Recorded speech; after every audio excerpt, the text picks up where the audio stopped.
I would say just it was formed by friendships. I mean, the three of us were friends, you know, first and foremost, and we all played instruments, and we just decided, I guess, well, Steve decided to invite me into a band, I suppose. But yeah, it was just based on friendship, really, and that's not much else to it, I guess. Yeah, I think it was October of 2011. Jeremy had contacted me and said, "Hey man, you know, work is going crazy, and man, do you want to just play some music?" I thought, yeah. I grew up with Jeremy. I've known him for a long time, and he's been a dear friend for a long time. He's the best man in my wedding, and I felt maybe intimidated at first, maybe because there were feelings that like maybe our musical tastes were different, so I didn't know if he would be responsive, and I didn't know if I would be responsive to what we were doing musically. But you know what, friendship cements all that over, and I said, why don't you just come over, and I've got a drum kit in my garage. I just bought a drum kit. We got some beer and started jamming, but then I said, hey man, I'm sitting on quite a few songs and I'd like to run somebody. And he's like, oh yeah. I played something. He's like, oh man, that's cool. What is that? I was like, it's just me, you know, just something I came up with. And he's like, yeah. So it turned it into a weekly thing. OCHER had existed, if not me personally. The only other band setting it was when I lived in Seattle was just me and a drummer. So I figured that's what it would be. I thought it would just be just me and a drummer. That it would be just Jeremy and I for a while. But as a bass player, I know the importance of the bottom end and that hook, you know. And I know Greg is looking to play music, so yeah, we started talking about it. I didn't play bass at all, though. I was a drummer, so yeah. Who made it happen, I guess. Is a good drummer. Those are two very good drummers. Rhythmically, they make the job very easy. It makes sense playing with Jeremy because we kind of think alike.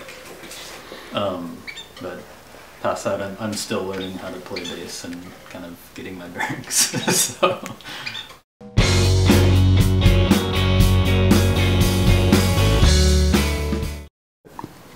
Yeah, that was a little bit of a powwow that we had to have. The full length or the full phrase that I had in my mind was he who parts the waters. That comes from the book of Psalms in the Bible.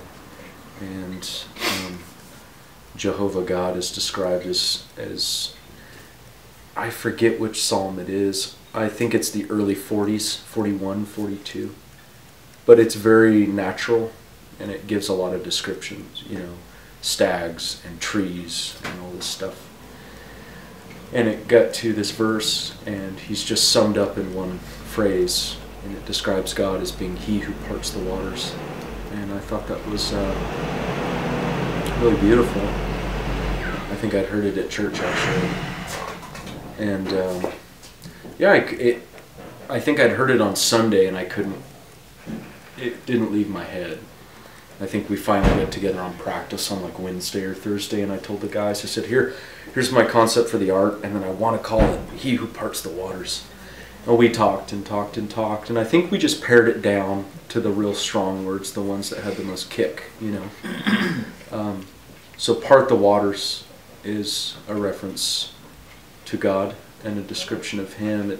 It's not about the EP or us parting any waters or us like having a breakout release. It's not about that at all. So yeah, that took a little bit of ideas, and I honestly didn't even have a backup. I didn't have a plan B. I didn't have any, you know, sage words aside from that. So,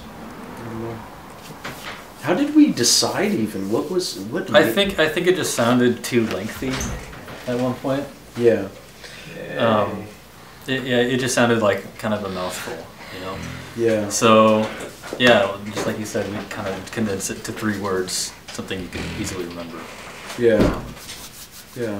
Okay. I like that real natural sense of descriptions of God, too. I just think it's so beautiful and so poetic, you know? Mm-hmm. And, I mean, there's so much allusion to water in the Bible and how water is used, and how God treats it. You know, He parted the Red Sea for Moses, and baptism is an important part of the faith. You know, and the idea that there's a washing and a coming out of something, a cleansing. You know. So I don't know, it's a powerful element, you know, it is, you can't get away from it, so, yeah, that's why it stuck. Yeah.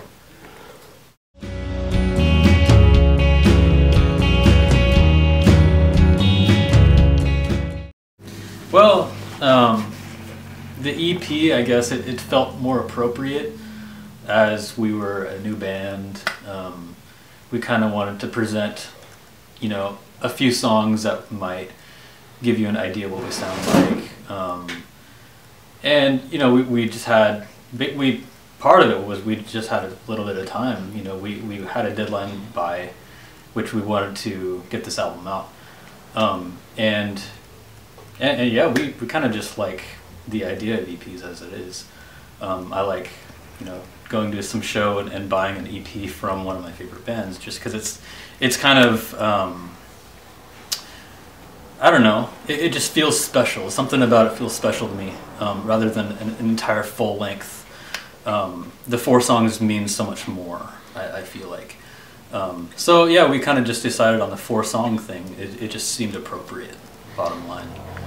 Just being, you know, new and fresh and out there, and we kind of just wanted to get something in people's hands. And but yeah, we do plan on working with our buddy Jaime with Wrecking Ball Studios on doing a full length. Hopefully, we want to get in there soon, and this year we want to put out a good full length album.